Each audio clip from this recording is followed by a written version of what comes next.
Preposition के बाद आता है, इसीलिए इसको ऑब्जेक्ट कहा जाता है, प्रीपोजिशन का ऑब्जेक्ट। तो जरूरी नहीं है कि सेंटेंस के लास्ट में ही आए, लेकिन ये सेंटेंस के शुरू में भी आ सकता है। ये सेंटेंस के शुरू में भी मतलब देखो फ्रेज जो वो आ सकता है, ठीक है ना। अगर आप इस्तेमाल करेंगे मिसाल के तौर पर देखो सेंटेंस है डिस्पाइट, ये प्रीपोजिशन होगा, ठीक है। ये क्या हुआ आपका, यानी प्रीपोजिशन होगा। अच्छा, डिस्पाइट टायर्ड, ठीक है, despite tired he continued his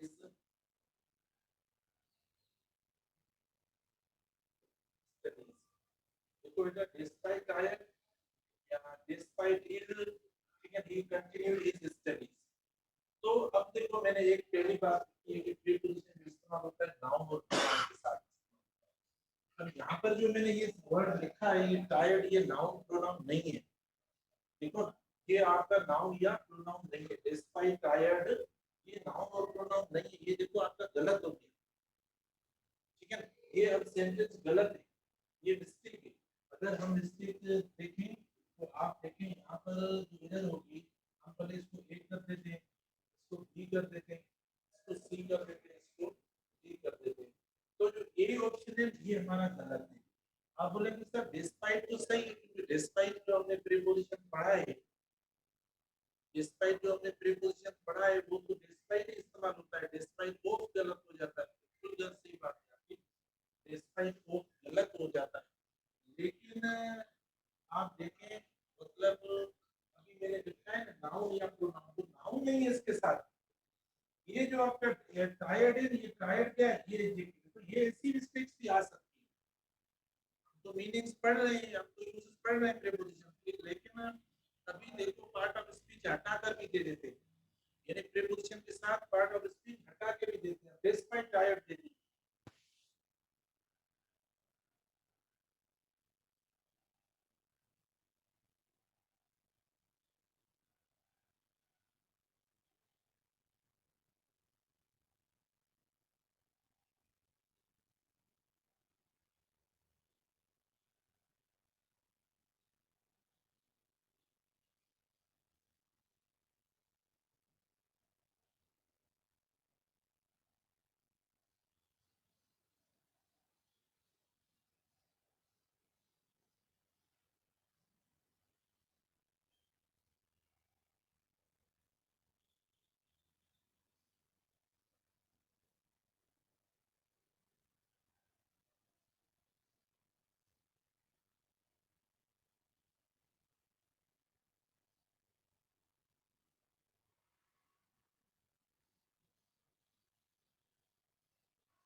आप मतलब ये बात ध्यान में रखना, अगर साउंड नहीं आ रहा है तो आप मतलब इसका इस्तेमाल करिए।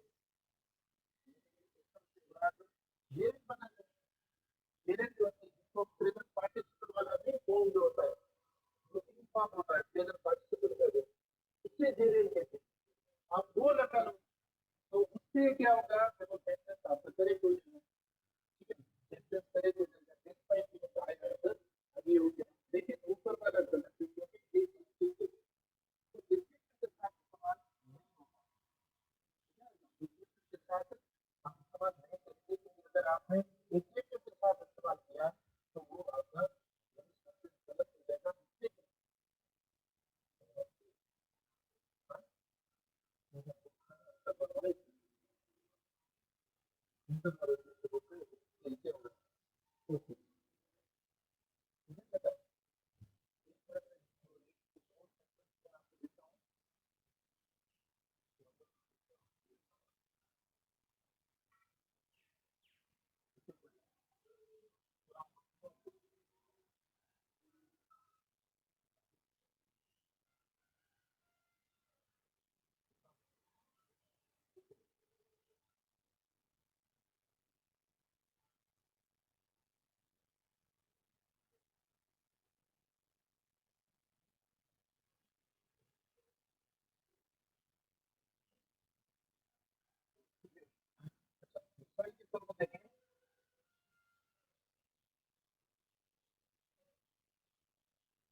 इस्तेमाल करूँ इज अफ्रेड ऑफ, यहाँ पर इस्तेमाल करूँ मैं ऑफ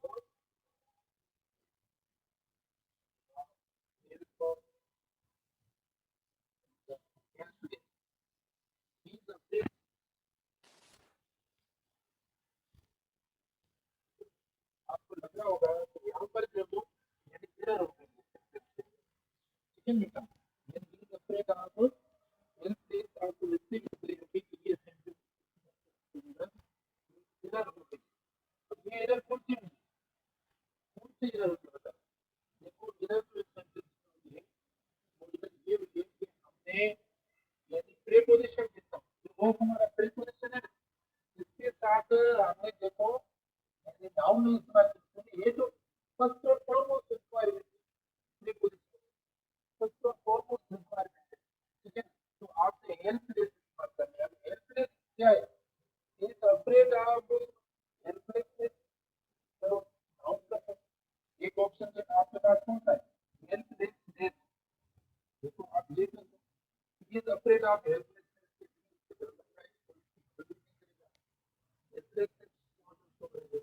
या आप इसको मतलब पूरे ब्रेक कर दो, देखो मैंने सोचा था afraid, is afraid of being helpless. देखो जब मतलब प्रीपोजिशन आ रहा है ना, तो प्रीपोजिशन के साथ जब प्लस इंफिनिटिव आता है तो बात ध्यान रखो उस इंफिनिटिव को नाउन में चेंज करो, बेटा उस इंफिनिटिव को किसमें चेंज करो, यानी उस इंफिनिटिव को नाउन में चेंज करोगे तब यदि आप ये स्ट्रक्चर फोर्स हो सकते हैं, तब स्ट्रक्चर आपको सही हो सकता है, ठीक है। या ये इंफिनिटिव से पहले आने वाला जो वर्ड है तो आप मेरे से चेंज करते हैं, मेरे में चेंज करते हैं, देखो देखो ये हमें क्लियर कर मतलब आएंगे मीन्स का होता है, इससे और सेंटेंस वी आर बहुत आसान, we are fond, we are fond of, ठीक है, वी आर फॉन्ड ऑफ,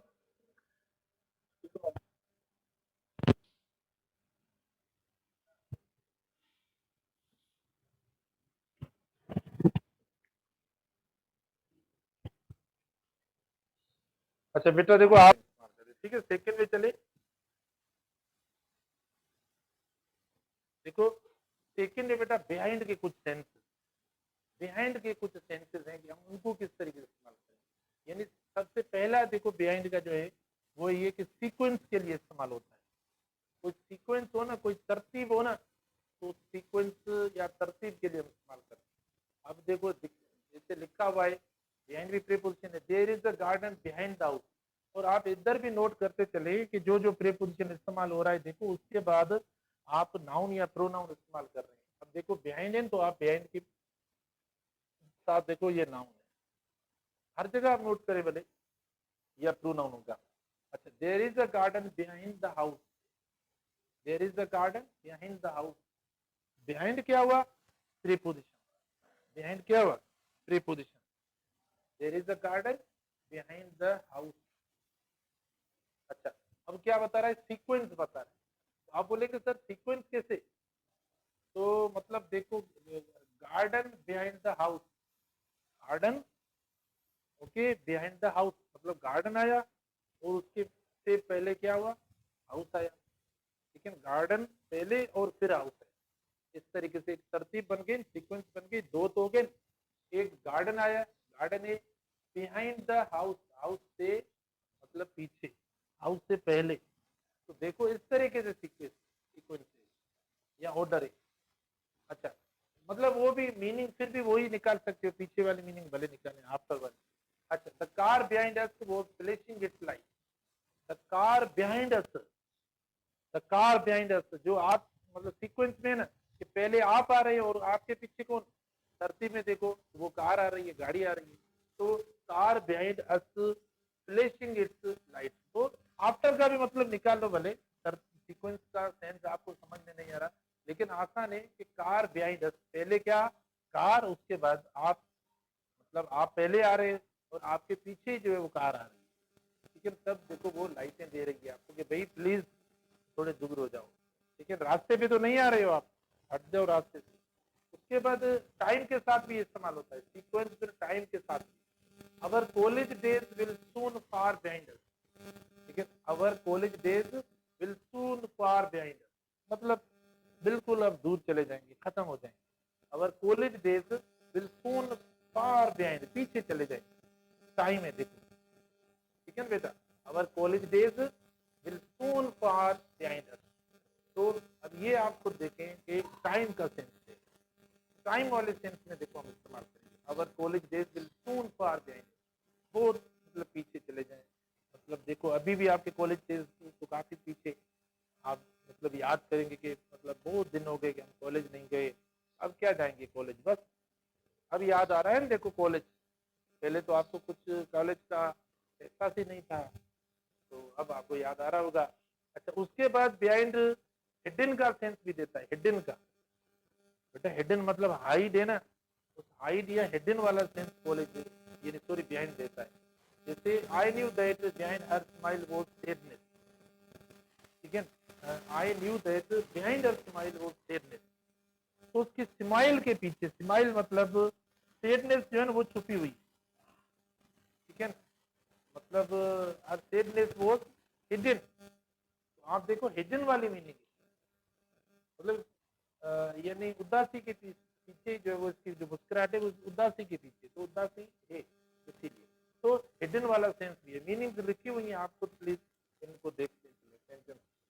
उसके बाद देखो बिसाइड है, ठीक है। बिसाइड है बेटा, देखो beside eight the side of, देखो दो वर्ड है आपके पास, एक बिसाइड है और दूसरा बिसाइड से, दो वर्ड आपके दिए।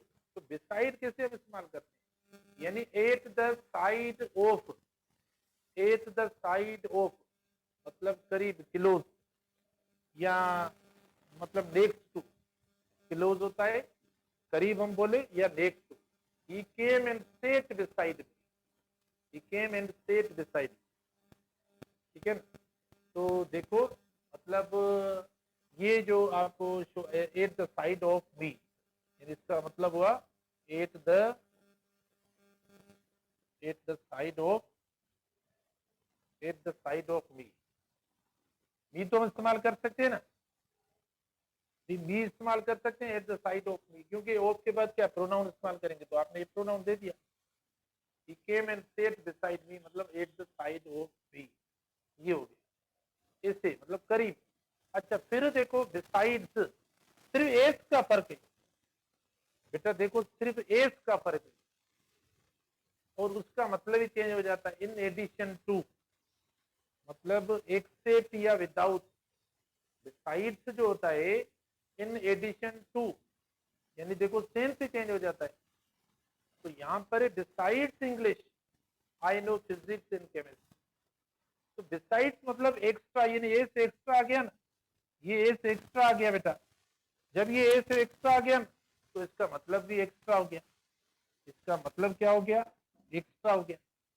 जब इसका देखो ऊपर जैसे लिखा हुआ है in addition to, in addition to लिखा हुआ है, ठीक है ना बेटा। अच्छा, इन एडिशन मतलब देखो, अच्छा इन एडिशन टू देखो मतलब एक्स्ट्रा की बात करता है, तो वो एस लगा हुआ, एस एक्स्ट्रा आ गया, इसमें एस एक्स्ट्रा नहीं है, तो इसका मतलब हुआ कि हमने प्रीपोजिशन जो वो बिसाइड्स इस्तेमाल किया है, यानी ये besides English I know physics and chemistry, ठीक है ना बेटा। तो ये मतलब हमने चीजें जो वो डिस्कस की हुई हैं सारी, बाकी जो वो हमने इंशाल्लाह पूरे पढ़ लिए। अब इंशाल्लाह ईद के बाद जो वो डिस्कस करेंगे बाकी जो हमारे प्रीपोजिशन उनके यूजेस हैं। आज इतना काफी है, ठीक है।